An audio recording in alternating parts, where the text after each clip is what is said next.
You're very welcome back. Now, as ever, when January comes around, we all make plans to become better versions of ourselves.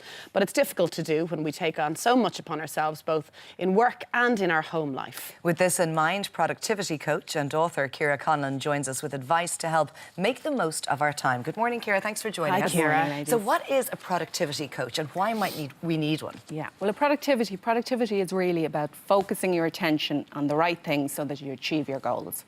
So it's both within your personal life and in work life. So personally, I help people to decide what it is they really want to achieve and then go out and get it.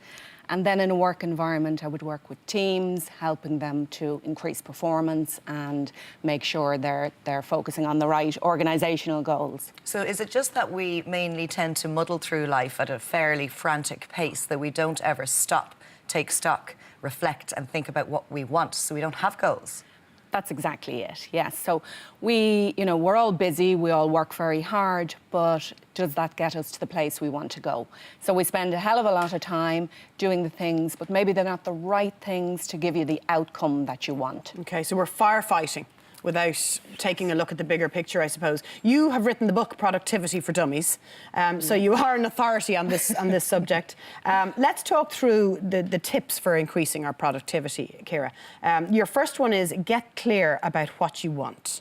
So this is it. So as you've said there, it's, we muddle through, we're all busy, we keep going. But a lot of people haven't really made the decision about what is it that they want. So it's about having that vision of where you want to be in 5 years, in 10 years. And we're too busy that we don't stop to think about that. So we need to get really clear, because until you're really clear about what it is you want to achieve, you don't know if you're actually being productive.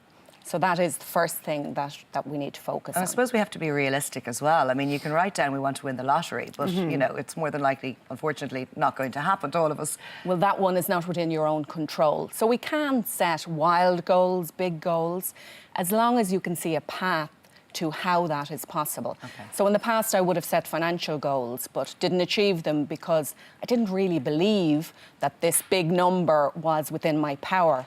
So now when I do set my financial goals, I can see exactly what type of work I need to do and how much of it in order to achieve it. How you'll get there. Would you say, because I've often asked the question to, like super famous people, and they would always say, I never had the 5-year plan or the 10-year plan. I just got stuck into something I enjoyed and lots of great things happen. So do you stand by the, successful people have a plan, they know where they're going? I think they definitely have a vision, and that vision is really what carries us and what motivates us to work hard. Nobody became super successful without working really hard, but starting off with that vision, that will give you the drive to keep going, the inspiration, the motivation when you're lacking maybe that little bit of energy. So definitely you need to have that. I suppose this falls into making a plan. So you're going to break down what it is you want or where you want to be in 12 months' time. And achievable goals are key as well. So is it baby steps towards our goal? It can be baby steps, but there can be bigger goals as well. So take, for example, the year that I did write Productivity for Dummies. Before I was approached by the publisher, I had signed up for a master's. So my first reaction was, I can't do both, but because I know how to plan. So everything that year for me was planned into my calendar.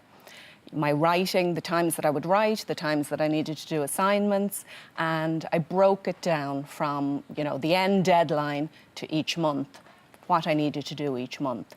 So that's the same with anything in life. If you want to achieve something, when you break it down, it becomes much more manageable, much more achievable for us. And getting organised being the next tip. And I suppose we can often procrastinate things. We think they're much bigger and more time-consuming than they actually are. We put them off, and then when you actually go to do it, you go, this isn't as bad as I thought it was going to be at all.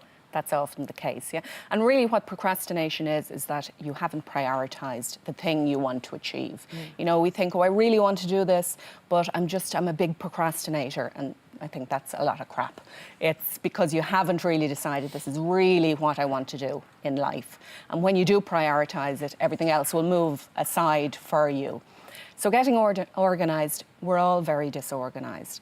So clear the clutter from your life. Take the time to step back and see what's standing in the way and clear your desk, clear your head, clear your email inbox and you will be able to see clearer and focus better on your goals. What do you mean by choose your tools? Your tools, so your productivity tools. So in order to get organised, the best way to do that is to have some kind of a task manager and to use your calendar. So the calendar is the #1 tool for beating procrastination. And that is to schedule the work that you want to do, the goals that you have, breaking them down and planning them into the time that you have available for you. So this is giving yourself your own deadlines? Absolutely. And that pushes things through. As well as that, I use a tool called Evernote. So it is a note-taking app. Yeah. And it's fantastic. It helps me to organise everything. It's a place to capture everything you want to do, all your plans, your thoughts, your ideas, and it's very useful. Being this productive requires a lot of discipline. Discipline is essential for success. You know, some people believe that they're not really disciplined, but if you're successful, you're disciplined in what you're doing. And that comes really to the next point about habits. You know, so whatever we do with our goals, we have goals, but the only way we're going to achieve those goals is by creating positive and productive habits. So habits such as the calendar. So planning your time is a habit.